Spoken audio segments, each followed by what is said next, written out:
खासदार निलेश लंके आपल्या समेत आहेत. त्यांना आत्ताच पोलिसांनी ताब्यात घेऊन सोडून दिले. कांदा आंदोलनामध्ये तुम्ही सहभागी झाला होतात. नगरचं आंदोलन आता पुण्याकडे येत आहे, तर काय मागण्या आहेत प्रामुख्याने? आमची सगळ्यात महत्त्वाची मागणी आहे कांद्याला हमीभाव मिळाला पाहिजे आणि हमीभाव तो सुद्धा 25 ते 30 रुपये हमीभाव मिळाला पाहिजे, ही आमची प्रामुख्याने मागणी. आम्ही संसदेमध्ये सुद्धा ज्या वेळेस निर्यात बंदी झाली त्यावेळेस मी असू की या भागाचे आमचे खासदार साहेब अमोल कोल्हे असू, आमच्या सुप्रियाताई असू, भगरे सर असू, बजरंग बाप्पा, अमर काळे, धैर्यशील भैया, आम्ही सगळे मंडळी एकत्र येऊन आम्ही कांद्याच्या प्रश्नावर नेहमी त्या ठिकाणी आंदोलन करत असतो. पण सरकारसुद्धा 2 दिवस निर्यात बंदी उठवितं, 2 दिवसांनी परत निर्यात बंदी घालतं. म्हणजे सरकार यावर कुठली ठोस भूमिका घेत नाही.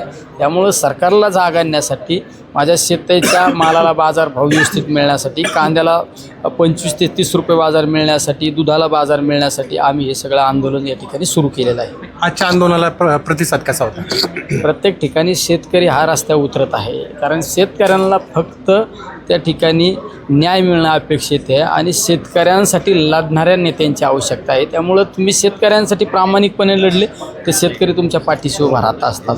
निर्यात बंदी उठवा अशी तुमची मागणी, परंतु दुसऱ्या बाजूला एक दबक्या आवाजात चर्चा आहे की गुजरातच्या कांद्याला निर्यात बंदीला परवानगी दिली जाते. हे खरं आहे का? हे सगळं फक्त दिशाभूल करायचं. तुम्ही पाहिलं असं प्रांतिक वाद निर्माण करायचा, हेच सरकारचं चालू आहे. काल परवा सांगितलं की नाशिकला 15 रुपये 80 पैसे बाजारभाव दिला जाईल, ते सुद्धा अधिकृत कुठल्या शेतकऱ्याची त्या ठिकाणी मार्केटमध्ये पट्टी पाहायला मिळत नाही. फक्त लोकांना दिशाभूल करून टाईम काढून घ्यायचा. पाहिलं असं मागच्या वर्षी अतिवृष्टी झाली, त्या अतिवृष्टी झाल्यानंतर लोकांना कुठलंच अनुदान नाही.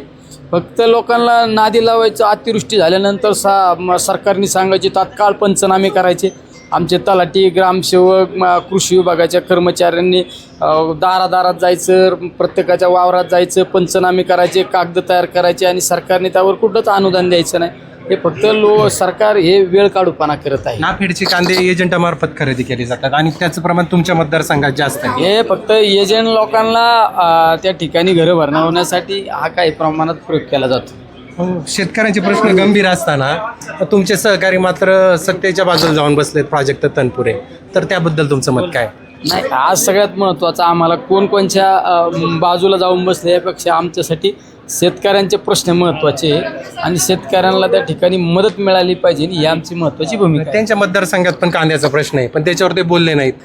ते उमेदवारी कशी मिळेल किंवा मागील पोटनिवडणुकीत भाजपबरोबर वाटाघाटी करण्यात मग्न होते, मग त्यांना शेतकऱ्यांच्या प्रश्नांवर बोलणं महत्त्वाचं वाटत नाही का? कोण बोललं कोण नाही बोललं यापेक्षा आम्ही शेतकरी कुटुंबातून जन्माला आलोय आणि शेतकऱ्यांसाठी लढणं हे आमचं कर्तव्य आहे. त्यामुळे दुसऱ्याकडे बोट दाखवण्यापेक्षा आम्ही आमचं लढायचं काम करायचं. अहिल्यानगरमध्ये कारखानदारांच्या विरोधात निलेश लंकेंची लढाई आहे, आता ती कशी असणार आहे? लढाई हे तुमच्या सगळ्या लोकांना बरोबर घेऊन लढायचं. जो लोकांच्या विरोधात त्याच्या विरोधात लढायचं, जो पोलिसांच्या खांद्यावर बंदूक ठेवून गोळ्या मारतो ना त्याच्या विरोधात लढायचं. एक नंबर. हे होते निलेश लंके. कारखानदार एका बाजूला असले तरी सर्वसामान्य जनतेच्या जीवावर आपण लढत राहायचं आणि न्याय द्यायचा, अशीच भूमिका त्यांनी घेतलेली आहे.